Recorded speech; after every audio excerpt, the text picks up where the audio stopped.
Assalamualaikum warahmatullahi wabarakatuh. Berjumpa lagi di sini dengan Ibu Ratna Juwita. Di sini kita bertemu dalam mata pelajaran Matematika Peminatan kelas 12. Di sini Ibu akan menjelaskan tentang bab turunan fungsi trigonometri dasar. Kompetensi dasar dan indikator pencapaian kompetensi yang akan kita capai yaitu KD 3.3 menggunakan prinsip turunan ke fungsi trigonometri sederhana. Untuk IPK yang akan kita capai 3.3.1 yaitu memahami prinsip turunan fungsi trigonometri sederhana.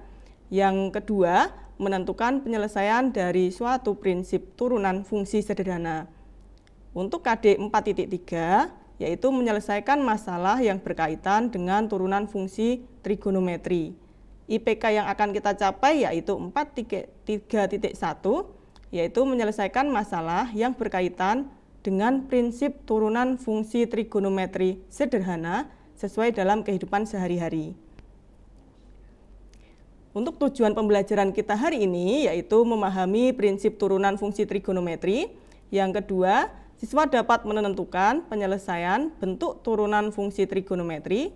Selanjutnya, Ananda dapat menentukan penyelesaian masalah yang berkaitan dengan turunan fungsi trigonometri yang bersesuaian dalam kehidupan sehari-hari. Nah, yang pertama kita pelajari yaitu tentang turunan fungsi sinus. Jika suatu fungsi f(x) yaitu sin x, maka turunannya kita simbolkan dengan f aksen x berupa cos x. Untuk turunan fungsi kosinus, jika fx-nya adalah cos x, maka f aksen x-nya atau turunan dari fx-nya yaitu negatif sin x. Untuk rumus turunan fungsi trigonometri yang lainnya dapat kita peroleh bila fx sama dengan a sin x, itu maka f aksen x-nya adalah a cos x. Jika fx-nya a cos x, maka f aksen x-nya adalah negatif a sin x. Untuk yang ketiga, jika fx-nya adalah tan x, maka f aksen x-nya adalah sekan kuadrat x. Jika fx-nya adalah kosekan x, maka f aksen x-nya adalah negatif kosekan x dikali kotangen x. Jika fx-nya sekan x, maka f aksen x-nya adalah sekan x dikali tangen x. Jika fx-nya kotangen x, maka turunan dari fx itu adalah negatif kosekan kuadrat x. Untuk lebih jelasnya, Ananda kita masuk ke contoh soal pertama.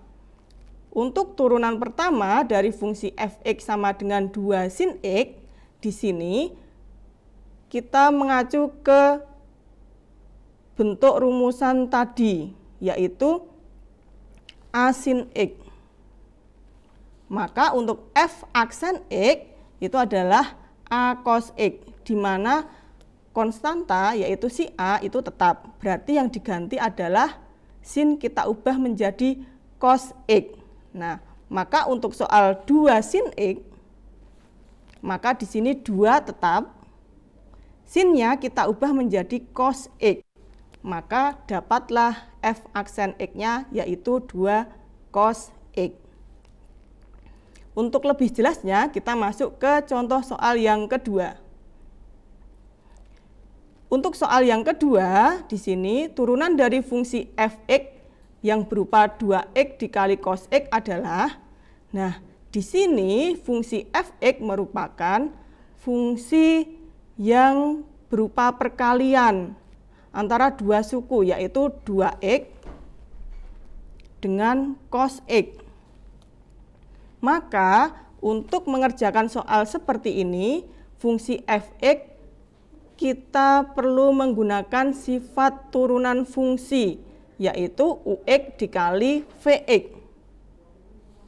Nah, di sini kita misalkan untuk ux yaitu 2x-nya. Maka untuk turunan dari ux yaitu u aksen x, turunan dari 2x yaitu berupa 2. Untuk fx yaitu cos x, maka kita turunkan. turunan dari cos X itu apa, Nak? Nah, tadi sudah kita bahas bahwa turunan cos X yaitu negatif sin X. Maka untuk turunan Fx yaitu F aksen X dapat menggunakan rumus U aksen X dikali Vx ditambah V aksen X dikali Ux. Di sini kita tinggal memasukkan dari yang kita misalkan tadi. Nah, U aksen X-nya tadi ketemu 2. Maka 2 dikalikan Vx. Vx tadi siapa yang kita misalkan? Berarti si cos X. Maka kita tulis cos X. Selanjutnya kita tambah dengan V aksen X. V aksen X-nya tadi siapa? Min sin X. Berarti di sini kita tulis min sin X. Kemudian kita kalikan dengan Ux. Ux tadi yaitu 2X. Nah, di sini kita kalikan. Maka 2 kali cos X ditambah negatif sin X dikali 2X adalah 2 cos X min 2X sin X. Oke, untuk jawaban soal nomor 2 sudah kita dapatkan. Dari sini Ananda dapat menambah keterampilan dalam memecahkan soal-soal turunan fungsi trigonometri pada nomor 1 hingga 10. Nah, silahkan mencoba. Apabila nanti sudah selesai, Ananda bisa masukkan jawaban Ananda ke LMS yang sudah disiapkan oleh sekolah. Demikian tadi pembelajaran kita hari ini. Kurang lebihnya mohon maaf, Ibu. Wassalamualaikum warahmatullahi wabarakatuh.